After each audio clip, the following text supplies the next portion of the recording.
All right, welcome everyone. I think it looks like most of the participants are in the room. So thank you for joining us today for what is this semester's second Fireside Chat. I think for most people who've attended in the past, questions were submitted in advance. If you have any questions you'd like to ask the guest, you can email business@msvu.ca. The microphones and the cameras should be turned off. And so that's sort of the housekeeping items. We're really excited today, and I'll speak very little because nobody wants to hear me speak. Really excited today to have a local guest speaker from a really cool company, I think proud Dartmouthian, if that's the right terminology, SimplyCast, which I'll allow Saeed to give you guys sort of a rundown of what they're up to, but I'm 99% sure the vast majority of you have used that software or one of their platforms recently, which is pretty neat. So again, I'll save much of the introduction to Saeed, but we have Saeed El-Darahali, if I've said that correctly, CEO, founder of SimplyCast. As I said, local company, really cool kind of tech company. He's been very active in the community. In terms of mentoring, in terms of volunteering. He's on a number of not-for-profit boards. A couple sort of unique things I would say that have always resonated with me about Saeed and the company. One being he's an entrepreneur. That's a hectic life. That's a tough sledding gig. He's managed to push through, and I think generally sort of self-identifies as a family man as one of his traits, which is I think very Atlantic Canadian and very refreshing from the perspective of a business person and a busy entrepreneur. Another sort of, which I think is really relevant to everyone here today, is very, very active in hiring new graduates and co-op placements and young people in general. So that said, Saeed, thank you for joining us. Typically, again, Caitlin Parsons is our student host who's done a fantastic job up to this point. So I'll turn it over to Caitlin to take over. Thank you very much. And thank you so much for everyone to joining us today for our Fireside Chat. And on behalf of the members of the Mount St. Vincent University Business and Tourism Department, I would like to begin by thanking you for welcoming us this biannual gathering. As a descendant of the British settlers, I acknowledge and pay respect to the Indigenous people of the land from which we host today's meeting, the new Mi'kmaq people. I live and work on the ancestral, unceded, and unsurrendered territory of the Mi'kmaq people. I also pay respect to the knowledge embedded in the Indigenous custodian of this land and to the elders, past and present and future. My name is Caitlin, and I want to thank everyone for joining us today for this Fireside Chat.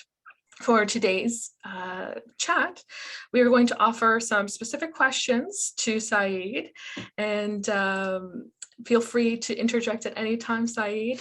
We have a series of questions from myself and also from other students here who have shared them today.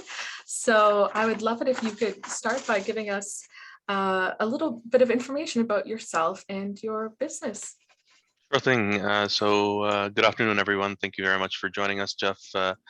Pleasure to meet you, and thank you very much for the kind words. And Caitlin, Mina, Jennifer, and Sandy, thank you for hosting us and hosting me and being part of your education curriculum. And everybody that's in the classroom, if I can't see you and see your name, thank you for joining us in your classroom as well. So my name is Saeed El-Darahali. I'm the president and CEO of a company called SimplyCast. We're located in the great area of Silicon, Dartmouth, right across the harbor from Halifax. As Jeff mentioned, I've always talked about being a family man. I have 5 kids, 4 boys and 1 girl, and as you can imagine, having 5 kids at home, it's even during a pandemic, it's a handful, but it's always wonderful to see them grow up. It's almost like a startup. I've always said that I have 6 kids because SimplyCast is one of my kids, and I also have another startup that I've started a while back called Curbsa that I've started just to kind of do some research and development into the future of peer-to-peer commerce, which is another area that I'm excited about.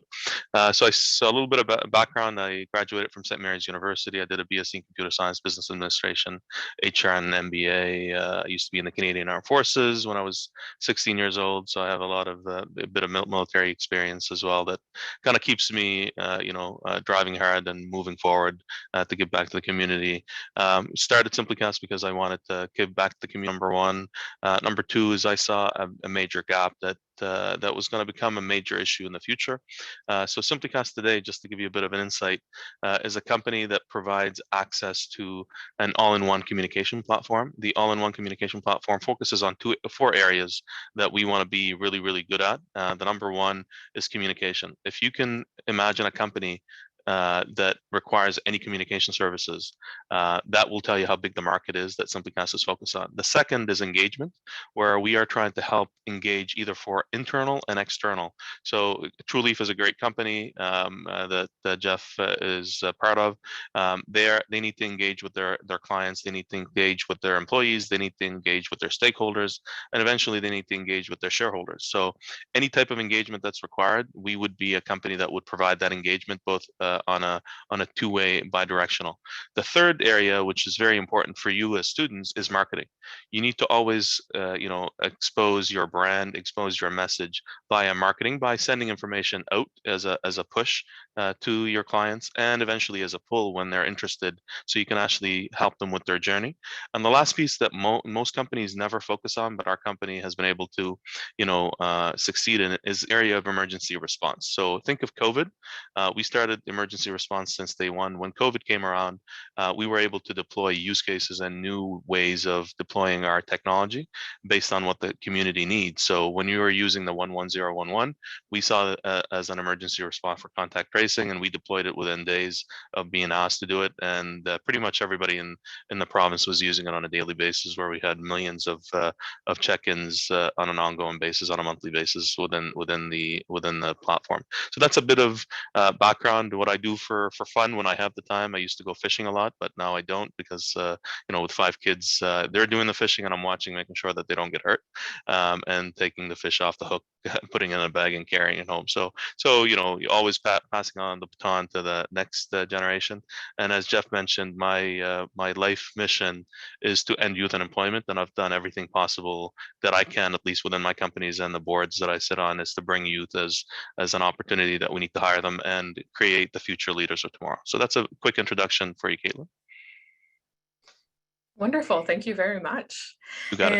And what was the process that led you into starting SimplyCast, and how did you get the idea for it? Okay, so when I was old, I was always programming. I was always doing some game development at home. The games would never compile because I didn't know what I was doing, but I was still trying, and I never gave up. And around the age of probably 12 or 13, I started my own company, and decided that my future really is going to be in the tech space. And I didn't want to be a CEO. I didn't want to be a leader per se. I just wanted to be somebody that creates innovation and ideation for creation of new innovation in the marketplace. And around the age of 16, 17, I was involved in a major incident that happened in Nova Scotia that some of you may remember, but there was a major airline actually went into into the ocean, and I was one of the first men on the ground to be called by the armed forces to secure that perimeter. And I realized that our armed forces didn't actually have a technology to call out the troops very quickly if there was a domestic situation. So I realized that in my young days, I was doing a lot of communication and kind of, putting together capabilities of our technology from an internet perspective, and then saw some major problem happening within our armed forces as a national security opportunity. And then as I kind of went through university and started up a number of other businesses, worked in the corporate world, also worked in the venture capital space, I saw that this is a problem that nobody has figured out. To this day, there's companies that are doing bits and pieces, but nobody has been able to bring these things together. And I've said to my team day one that I wanted to create an all-in-one communication platform, but it has to be good at those 4 areas: engagement, communication, marketing, and emergency response. So today, when we enter any company, any industry, any problem or issue that a company's facing, we're able almost 90% of the time to give the solution out of the box. The biggest item that I wanted to also do is I wanted to have a no coding platform. So it means that anyone that knows how to use a computer and a mouse is able to roll out our solution and gain insight and experience very quickly and have value back to their bosses or to their company in a short period of time. So the military kind of gave me the concept that there is a major problem that we need to deal with. The industry and my experience as a consumer, as a marketer, as a entrepreneur, and even a father, it showed me that communication was a major problem in the world, and somebody needed to solve it, and we wanted to be that in the little town of Silicon Valley. Wonderful. Thank you very much. You said that you started your first business at 13? Correct. Wow. So what was that business? So it was a cotton candy business. Oh, I like it. Yes, lots of sugar, anything, Yes. and something that a 13-year-old can sell and make. Wonderful. Yeah, you found something that needed to be filled, and you filled that with cotton candy. I like it. Exactly. And most students who would be attending this chat, myself included, have used your software. And can you tell us about your partnership with restaurants in Nova Scotia during the pandemic? How did that come to be? Like, I know you were saying that you were asked about it and that you were able to have it out in a couple of days, but what was the process there? Sure. Let me tell you a little bit of a funny story that a lot of people don't know, but we actually created the contact tracing technology, the 11011, in 2013. And it was actually with a student, I believe it was from the Mount, and that student basically came with us at SimplyCast, and the technology was to create a texting capability for Metro Transit, because student wanted to know when the bus was going to be late, or if it was going to be on time, and they need to figure out if they could leave their apartment on a snowy day and not have to wait for 15-20 minutes at the bus stop. So we created a technology for people to basically send in a quick message to the little 4 number on the Metro Transit sign, and it will tell you if the bus was coming or not. So when the pandemic happened, the government of Scotia made a mandate that everybody needed to check into a restaurant or a location. The Restaurant Association basically reached out and put out an RFP where about 4 different companies participated in the RFP, and we were the lucky winners in Nova Scotia to basically power it. We were the only company doing it using a text capability in the world, because again, we already built this in 2013, and we were kind of ahead of the curve a bit with the technology, because we were not thinking of it as a contact tracing, but we were able to basically change a few small components in it and roll it out. And that's kind of the concept of being an entrepreneur and being in the ideation business, that you come up with new ways of using an existing technology and serve the community and give back to society. Wonderful, very, very insightful. And as someone who uses buses quite frequently, thank you. Thank you. Yeah, they didn't adopt it in Halifax for Metro Transit, but we need to push that, because the amount of times absolutely. I've waited for a bus that never showed up, that'd be great. Exactly. And how has your career evolved, or your businesses? Were you always interested in becoming an entrepreneur, or were you always interested in working in software? It sounds like you have been interested in starting your own business since you did it from a young age, but is that something you always had in mind to do from a young age? Yeah, so I think a lot of people will be surprised that I'm actually an introvert as a computer software engineer. I was always hiding in the basement, working away. Didn't really want to deal with human beings that much. I'd rather, deal with a computer and deal with interactions and fixing problems and so on. But starting a business, I think at a young age, gave me the confidence that I was able to learn how to sell. Selling is a very, very important, trait of any individual, regardless if you're going to be in business or not, because it gives you the opportunity to deliver a message that is clear and concise to the audience that are listening to you. And in business, a lot of people discount sales, and I would recommend everybody here to consider at least learning about what sales are and how you could, hone your skills. From my perspective, I wanted to just be part of a company. Like I was recruited by Amazon in the past. I was considering going to Microsoft and IBM, but it was probably mostly my mother that kept me in Nova Scotia. She said, Saeed, you need to think about two things. Number one, dig roots really, really deep wherever you're going to go. And if you can stay in one place and dig really deep roots, you're going to become successful just because you have a strong network and a strong association with the people around you. And Nova Scotia has been a great community, both, the university community, the government, the people of Nova Scotia have just been awesome in every, turn. They always challenge you in ways where sometimes, they don't believe in certain areas could be official, but they always ask the questions and they support and mentor. So I think in general, being an entrepreneur was not something that I wanted to be. It's something that kind of I became because of the experiences that I've had. Going through education, a lot of my family, across the board, they're either doctors, engineers, and so on, and they wanted to have a job. And kind of, I'm probably the only person in the family that kind of went outside of that journey of becoming a doctor, becoming an engineer, and just having a job. And I wanted to kind of start things from the ground up and give back to society. So my goal is more of how do I benefit society? Because at the end of the day, that's the legacy that you keep. Money and innovation will always, will always turn. But legacy and support is really what we're all about as human beings. And if we can keep giving back to the human race and have a better success rate across the board, then we're all doing very well. So entrepreneurship is just a result of the journeys that I've had, not something that I really wanted to be when I was growing up.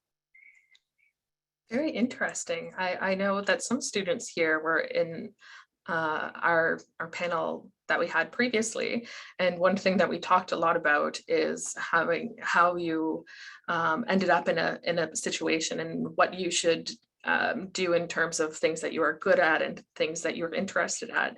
And a lot of the panelists said the same thing that you did, which was that it's good to, it's not always the best idea to try to have a career over things that you are interested in, and but it's good to have like a good mix of things that you are interested in and things that you're talented at. And what you said kind of reflected that, because obviously you do have a talent for entrepreneurship, whether or not you particularly started out wanting to do that. So thank you. Yeah, and I guess, and Caitlin, I guess, just to leave the audience a little bit with more insight on that topic, is I've always wanted to be in the computer programming business.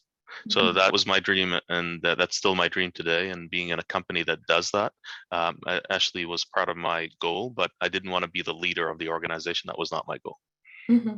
Wonderful. So you kind of mashed what your goal with something that you are good at in, and now you have control over it. That's really interesting. Sure, for sure.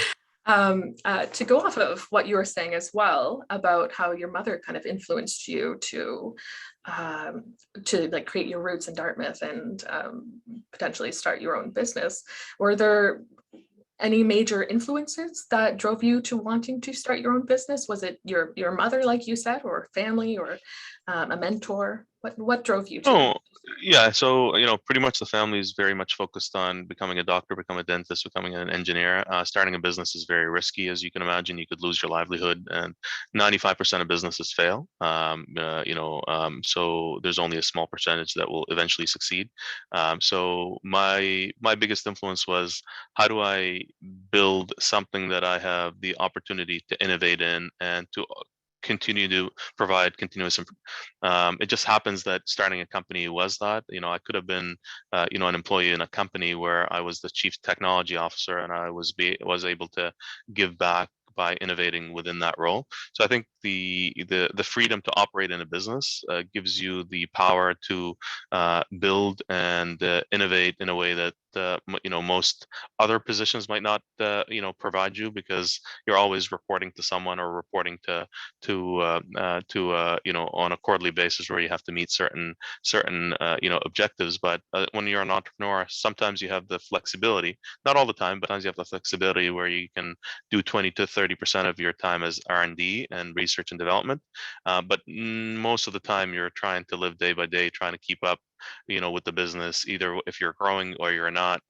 Your focus is survival when you're an entrepreneur. So it's sometimes hard to do R&D, but I've been very lucky because I have a really good team, and we've been able to do this. In Nova Scotia, SimplyCast hasn't raised any capital since our inception, except for a few, angel rounds locally and friends and family. But we're organic and growing as an organization. I've always said, to keep the roots here, is that SimplyCast will always stay in Nova Scotia, and will be the company that acquires companies rather than get acquired in the future. So it's part of our role here is to keep a headquartered in Nova Scotia and growing our base as an organization that has support both to innovate and at the same time support the building capacity of our youth and our economy. Thank you. And where does that passion for keeping the roots in Dartmouth come from? I know you're from Dartmouth. I'm Yes. assuming you've got that love of it. Yeah. Wonderful. So when my parents moved to Halifax or Nova Scotia, we stayed. I think it was 6 months in Halifax, and it was just very busy. And then when we moved to Dartmouth, I fell in love with Dartmouth. One of my 10 goals, which I've achieved 9 of my life goals by the age of 26. One of them was to actually become the mayor of Dartmouth. That was the only political thing that I ever cared about in my life, that I wanted to become the mayor of Dartmouth. But when the amalgamation happened and it became HRM, I said I don't want to become the mayor of Halifax. I just I'm always from Dartmouth, not from Halifax, even though Halifax is the beautiful capital, and I love Halifax, but I have a more passion for Dartmouth. So. Yeah, that's fair. You know what? A lot of people I know from Dartmouth are the exact same way, have a huge passion for it. Exactly. Wonderful. Well, did you change your last life goal? No? No. So I've achieved all my 10 life goals before, like I said, the age of 30. That was the only goal that I failed to achieve because it just they amalgamated before, and I didn't know that was going to happen. So I decided not to enter politics, in my future. So I'm going to be a businessman and a person that gives back to the community. And my goal is to end youth unemployment from now until I die, basically. Wonderful. Wonderful. You're doing a great job so far. So that's wonderful. I'm doing my best. And you volunteer on several advisory boards, both in education and government organizations. How important to you is to share your knowledge and experience with others? Yeah, so the majority of the reason why I joined, number one, is because I have a long life mission of ending youth unemployment, and the only way that I saw that I could actually influence that was, one, start companies, which I have, and I hired probably close to 300 to 400 students over the last 11 years. Many of them have jobs that have now ended up in Facebook, Google. Probably almost every technology company in Halifax probably has a SimplyCaster one way or another. So I feel that I've built the capacity to do that. But to join nonprofit boards, my main or secret goal was, how do I influence more unemployment or increase of employment for youth? And I saw an opportunity to influence policy in a way that I wouldn't be able to do as a business person. So I was selected by the previous government to actually work as part of the One Nova Scotia Coalition to actually make a 10-year plan for the population of Nova Scotia and allow it to hopefully one day reach the million person mark. So, and I think we're getting really, really close to that. By December of this year, we'll probably be over 1 million. My second piece of the 10-year plan was, how do we reduce the unemployment rate for youth, and how do we open up both our government, our private sector, to start hiring people with no experience. I was part of feedback about the GTO program, the innovation program, the Now program that the Mount has run, and various other programs that the government has supported. So I'm always trying to find ways to influence policy to support my long life mission of ending youth unemployment. And I'm hoping that every youth in Nova Scotia would have a job eventually. The thing is, it will never happen, but we need to strive and keep pushing towards it. And as long as our economy continues to grow, every person will have a job. And when people ask me, why are you doing this? I said, look, at the end of the day, I have 5 kids and I want them all to stay in Nova Scotia. So if I can get my kids employed in Nova Scotia, that means I'm making every single kid in the city potentially be able to find a job in the province. So I'm doing it for myself and for my family, but I'm also doing it for my extended family of Nova Scotians. That's really beautiful. Thank you. Thank you. As a youth going into the workforce soon, it's very nice to hear that we have your back. You'll always have my back as long as I'm healthy and I'm able to keep pushing forward. So thank you. And to go off of that, sure. Is the background from where that came from, your desire to help youth unemployment, is that just from being a father yourself and a family man, or where did that stem from? Yeah, so when I was at St. Mary's University and I actually joined the co-op program, then I had to drop out because when I was applying, people, even though I was applying for a co-op program, the employers were asking me if I had experience or 2 years of experience. And I said, but I'm only a co-op student. I just joined, university. How am I supposed to have experience in a position that I'm applying for? And it's called a co-op. Which you're supposed to help us gain experience. So I really became pissed off at the way that employers looked at the new generation. And I said, why are they not taking the time to train the next generation? Because we are the employers of the future, or the employees of the future. But no employer wanted to take advantage of those students and show them the way so they can become part of the organization. So it became apparent to me back in the late 90s, that there was not enough of a capacity and the willingness of employers to take on the role of training the next generation. And I said, one day when I grow up and I start my own company, I will make sure that every single hire in my company in the early days, and I will become one of the top co-op employers in the city. And that became, very much the case now. Just this year, I've already hired over 70 co-op students. This is across the board from all the different universities and colleges. And we are also the top disability employer. We won the Lieutenant Governor Award. So I have no shame in promoting all the successes that we have done, because it is related to my long life, goal of ending youth unemployment. And if I'm not going to do it, I want everybody else to say, well, if this guy, with the small company is able to do it, how come we don't have the big companies doing it? So I'm trying to push and kind of do a little bit of support for our youth, but at the same time, if I can do it, everybody can do it in this province.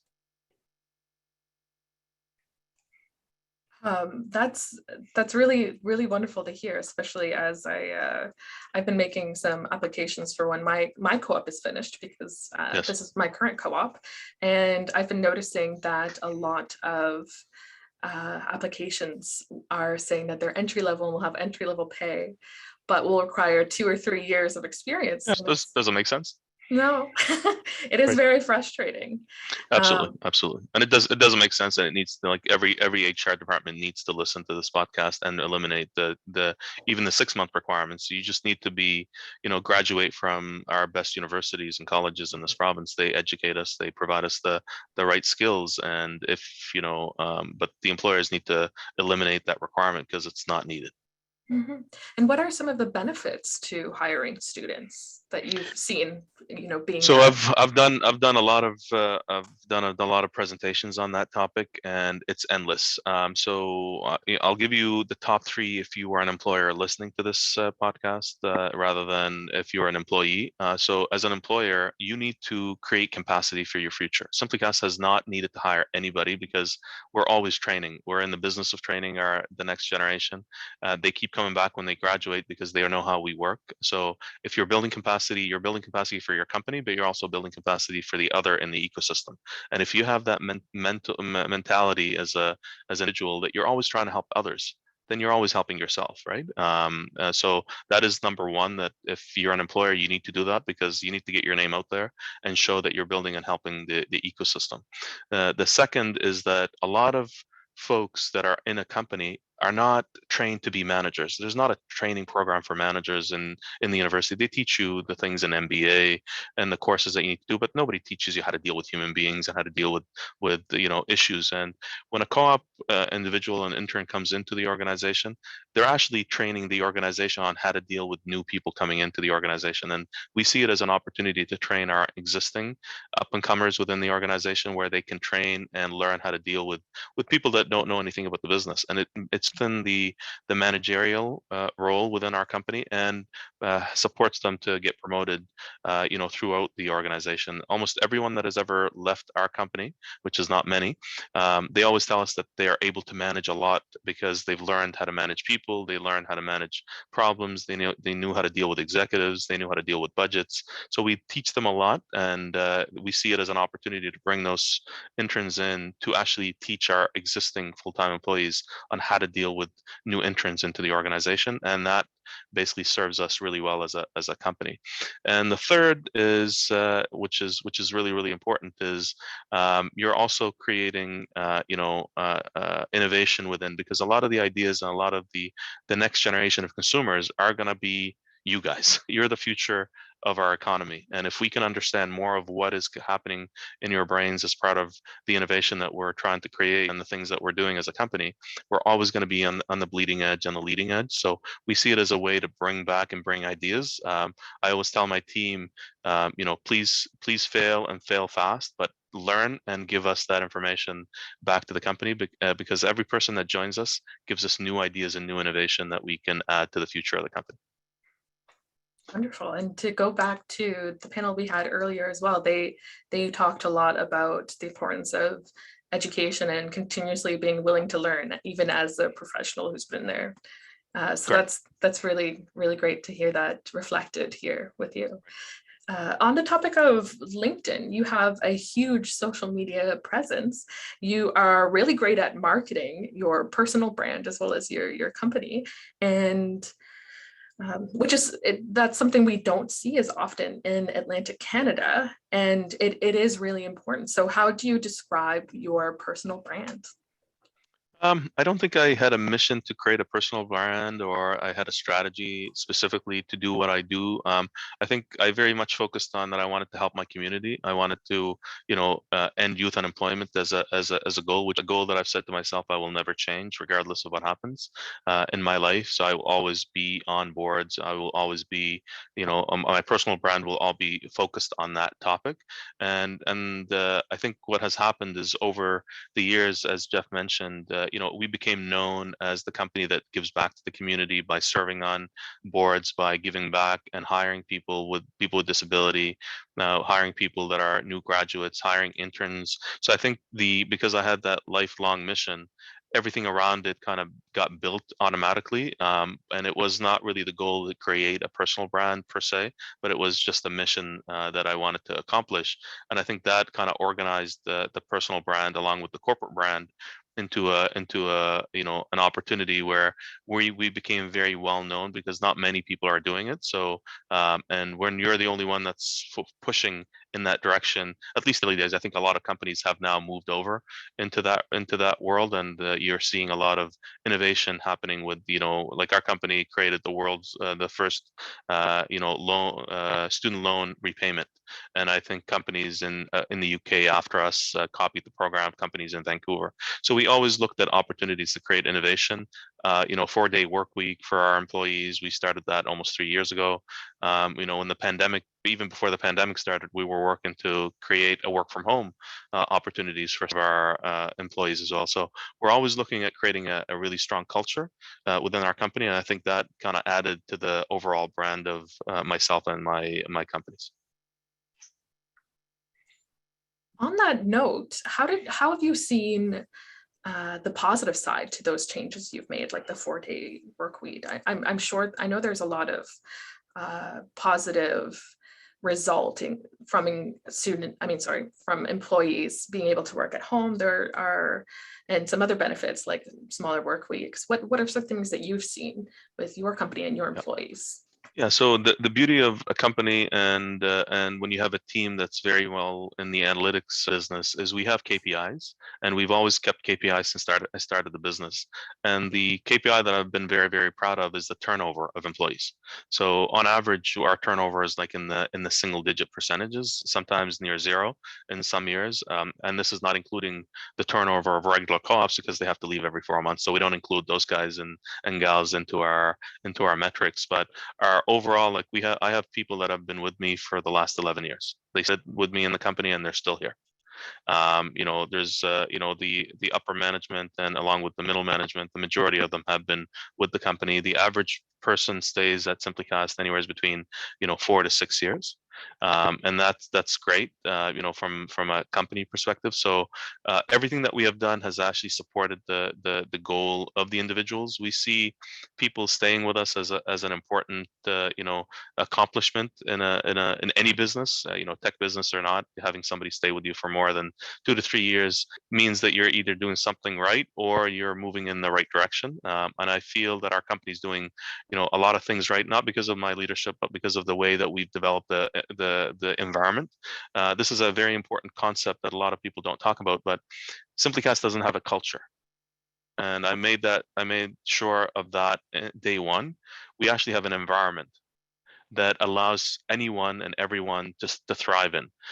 Where certain groups, if you remember in high school, you'll have the high school environment as the environment that's available to you, but then you have these groups that will start forming. Some people that will go and be skaters, for example. Others will be the political student body type groups, and others will be people that will be part of the comedy club, or the writing club, or the coding club. So I thought of that model as a way to, we need a cultural fit. We're not looking for people to fit our culture. We don't want that. We want people to come in and thrive in our environment because they have passions specifically that they want to strive in. And we found that that is the best way to build a company, is to create a great environment and let people create their cultures based on the way that they operate and the way that they brought up and the way that they have been successful. And that has turned the company around in a way that our turnover has been very low since the beginning of our company's time. Wonderful. Thank you so much. Sure. And to go back to the question regarding personal brand, I know you did say that it's not so much a personal brand, but a life mission that has turned into a positive personal brand. Do you have any suggestions for students who are looking to create a personal brand, or would you suggest finding that life mission, or what would be your suggestion? Yeah, so I think the personal brand concept is not difficult to accomplish as long as you have something that's consistent with a longevity that you can carry. So, for example, if I just graduated from a marketing program at Mount St. Vincent, and I have decided that I want to become a chief marketing officer of a company, even though you just graduated. As long as you know what the end goal is, then you can start kind of creating a plan of where you want to be, what courses you want to take, what extra curriculum activities you want to be part of, what volunteering of organization that you want to be part of. So the concept of building the brand is not the hard part. The problem is people don't have that end goal. Like Wayne Gretzky, he knew exactly what he wanted to be when he was young, and he knew what he needed to do to get there. The time, the effort, the practice, the determinations, and getting up, early in the morning to go to practice. So once you know what that end goal is, the rest is actually easy to accomplish. It's just you have to be consistent, determined, and not give up. So once you decide what that is, then you can start building the brand around it. Sometimes it takes time, so you could change your personal brand mission, 3 to 4 times until you get to where you want to be. But the earlier that you start, the higher chance that you're going to get there and have a higher success rate. So that would be the general way that I would look at it, rather than give specific advice. Okay, very good to know. Thank you. And as someone who has changed my my career plans multiple times, there's nothing wrong with that. Mm-hmm. It's good to know that you can still pick it up and and you're gonna add value regardless of what you're doing, and eventually those things will collide, right? Mm-hmm, mm-hmm. I think so. Thank you. Just don't give up. That's the key. I won't, not yet. And what is one piece of practical advice you can give to a student or recent graduate who is thinking about becoming an entrepreneur or starting their own business? Right. What I would say is that entrepreneurs are not smart people. So that's number one. They're determined people. So you could be the smartest in the class or you can be the dumbest in class and you still be a great entrepreneur. And that's something that the media is probably not portraying very much. The only thing that entrepreneurs do that makes them successful is they do not give up. Period. A lot of people think that companies fail because they run out of money. A lot of people think that companies fail because they didn't have a product market fit. A lot of people think that companies fail because they made a wrong strategic decision. The only reason why a company fails is the founder gave up on it and they didn't want to pivot to a different path. Giving up is the hardest thing for anybody to do, but it's sometimes the easiest thing because it relieves you of the stress that potentially could come in. Look at Navy SEALs. Navy SEALs, a lot of let's say 500 people get into Navy SEALs, only 20 graduate, and the only thing that the 20 didn't do is they didn't give up. And it's a mental thing and a physical thing, but you need to be determined that you want to win. For me, I want to win. I will win. I will do everything in my power to win. And if I fail, I will get up and win again. And it's as simple as that. Very good, thank you. Do you have any like 3 pieces of wisdom or piece of advice that you would give to students? Absolutely. Or Always, number one, always give back. If you can give back, what goes around comes around. I think that's a saying that everybody knows. The problem is we're very much focused on I rather than we. And if we can focus on we more than I, eventually the I will grow, right? No matter what you do. So that's the first, piece of advice that I give everybody. Give back to your community, give back to your family, make sure that somebody else benefits from you rather than you're benefiting from yourself. Because if everybody gave back in the world, we wouldn't have, the problems that we have today. But because everybody's thinking of it creates more problems than, if you become a multi-billionaire, what are you going to do with all this money? So we need to be thinking about how do I create wealth, but give back that wealth to others that need it and to the next generation that require it to support the general goodness of human society. The second thing is take time to learn and learn as much as you can. So I read probably consistently. My wife says, what are you looking on the phone? Like most people are TikToking and Instagramming and so on. And I do some of that. I mean, I'm human like the rest of us out there, but I'm always looking at, even TikToks that are educational, right? There's this guy that talks about math skills that your teacher doesn't want to know. And I'm always, going through these, and I show them to my kids, and Dad says, like, do you have anything else to do other than learning about math tricks that you can teach us, right? So I'm always trying to, learn to give back to my family and my kids, and show them ways to become better. Because at the end of the day, I am working for them now rather than work for myself. Fame and money is not something that I'm looking to accomplish myself, but I'm hoping to, give back to the community and give back to my family and my kids. The third, so learning, spend every minute of your day learning something, even if it's outside the realm of what you're in, because the more knowledge that you have, the better position for you to have, longer discussions, presentations like this, and adding back to society. And the third is, volunteer. So the learning is number 2, but volunteering. A lot of people think about, volunteering in the area that they want to be successful in.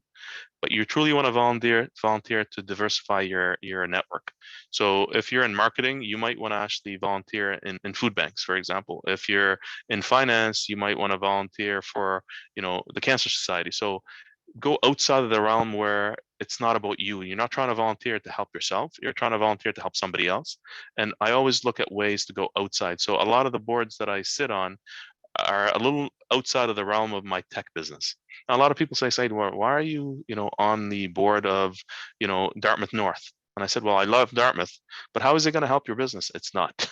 And the minute that I think of something that's going to help my business, I try not to volunteer for it, because then the goal is to support me and my corporation rather than support that organization. So if you look at some of the things that I'm doing, like I'm on the NRC, National Research Council of Canada, that is, to me, was a bit of a, a huge opportunity. I said, this is serving technology across Canada, which is something I love, but is it going to help my company? And it's not.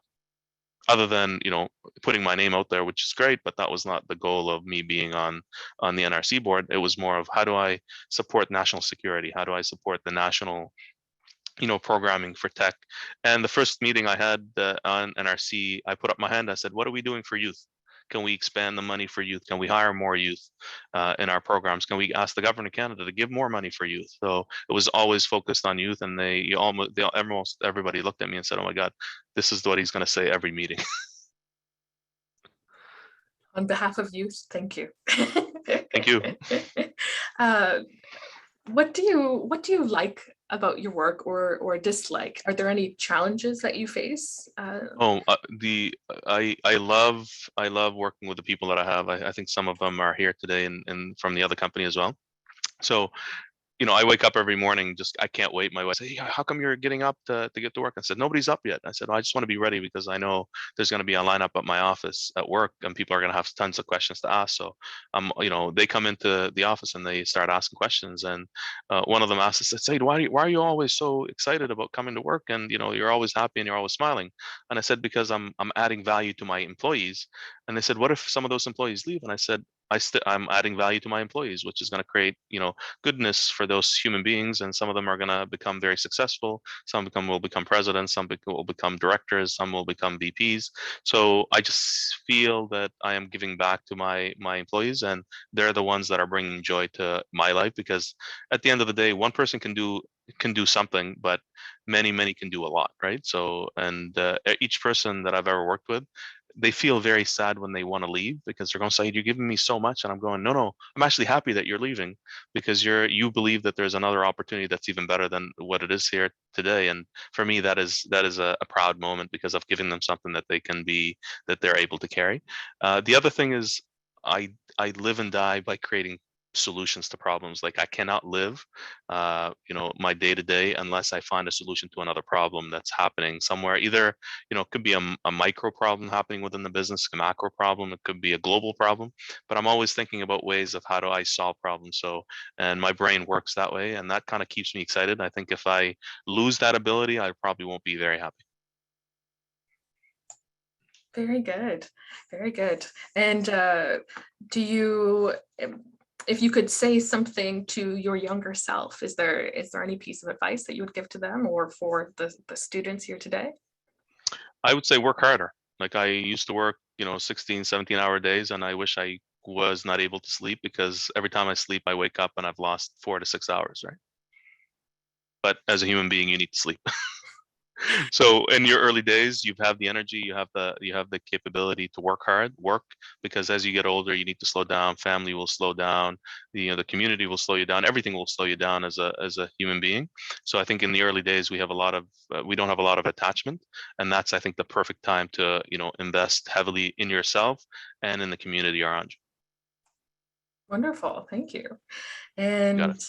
what are some sort of positions that students should seek out after they graduate? Do you have any suggestions on that for potential graduates? So rather than talk about what people should consider, I'll answer that question in 2 parts. So I'll tell you about a story it's my story in this case. So when I applied for my MBA, and it was probably one of the biggest mistakes to apply for your MBA right after school, because you should probably work for 2 to 3 years and then apply for an MBA, and you get a lot more value than doing it right or your undergrad. But I was actually trying to please my mother to do the MBA, because she wanted her son to have a master's and a PhD, and I said, you know what, I'll do the MBA. And I had my military marching orders as to become an officer in the Canadian Armed Forces. And my mother said, just go and apply for your MBA. If you don't get in, you can go to the military. So I said, you know what, I'll go write the GMAT, and I hope that I don't pass, because if I don't pass, then I won't be admitted. So I wrote it once, passed, passed, I got admitted, and I never went back to the armed forces. But while I was in the MBA lounge, I was turning through the Daily News back in the day, which was an old newspaper that no longer exists, and there were this little ad came up on in the job section, and it basically said a 2-year internship program for less than $25,000 a year. And as an MBA, you're looking to make anywhere between 40 to 50. Working in banks. Most of my my friends worked for Scotiabank, Royal Bank, and so on. And I looked at this and I said, you know what, I'm going to apply for this. And they said, "Are you crazy? Look at the dollar amounts that they're going to be giving you as an intern." And the internship had 4 areas of fields that you would learn in this area. The first area was intellectual property, so how to protect your IP. The second one was how to market your IP. The third one, how to license, and the last one is how to work in the venture capital space where you can raise money and so on. So I applied for this, and out of 170 people in the Atlantic region, I was the first one selected in Nova Scotia to actually be part of this program. I stayed and completed the program where all my friends were making a lot more money, but I gained 2 years of knowledge in 4 areas that would probably need me to work in probably anywhere between 10 to 15 years just to gain that level of knowledge. And I was able to gain it, which helped me a lot in the business that I was in. And as soon as I graduated, I got asked to become part of a venture capital fund, which was not something that I wanted to do, but I actually stayed in that position for 5 years because I wanted to learn about finance, because I knew it would help me if I ever wanted to start a company. So almost all the different paths that were presented to me were not my ideal paths, but they supported my long-term plan, even though I didn't want to be in those industries. But every single thing that I learned actually supported me. So the answer to your question is what I'm trying to say here is, once you learn what you want to do in the future, you need to almost look at the opposite of what you need to learn now, and gain some of those kind of generalist skills, and then specialize as you go while you're actually learning those non-essential skills within that specific realm that you're in. And what that does is it makes you a powerhouse if you want to be an individual that get promoted very quickly, because you'll have a lot more knowledge than the average person that only has the skills in that specific field that they're in. And those are the individuals that usually become VPs and become CEOs of companies. Wonderful, thank you very much. And what particular skills, attributes, or training do you look for in a candidate that makes them stand out when you are looking at applications? Yeah, so the biggest thing that I look at, which is a secret at SimplyCast, but I don't mind sharing it with you guys, is what you do outside of your regular training. So if you're volunteering in an area that's not specific to your field of study, that tells us that person is looking to become well-rounded. We're looking if you have a passion for something, like, if you're passionate about playing soccer, we ask you, why are you passionate about playing soccer? And then the reason why you're doing it. Is it just for soccer? Is it for team building and all the other things that you're learning? If you have taken an extra course, even an online course at night, where you're trying to learn something, to strengthen your skills, or some kind of certification. The actual certification doesn't matter. Even if you don't pass it, it doesn't really matter to us. Your marks don't matter to us. The only thing that matters at the end of the day is, how could you add value to yourself, and how can we add value? Because if we can't, as a company, add value to you, you're no good to us, if that makes sense. So a lot of companies think of it the opposite way. What is that person going to add value to my company? I don't actually, when I interview someone, I basically look at the individual and say, if I can add value to that human being, then they're going to become successful, and then I'm going to become successful. So success to us at SimplyCast is your success first, because if you're successful, we're successful. Does that make sense? Yeah, it makes a lot of sense. Thank you. Right. And if you had to, Sorry, yeah. we're bumping up to time, so maybe just one question. And I'm sorry. Okay, I have one last question then, which is, do you have any final thoughts or piece of advice that you'd like to give us all? Yeah, so number one, don't give up. Number two, give back to the community as much as you can, even if it's not going to serve you well as a from a career path perspective. And number three, stay in Nova Scotia. We need you here. Nova Scotia is going to become one of probably the best provinces to work in. We have a lot to offer.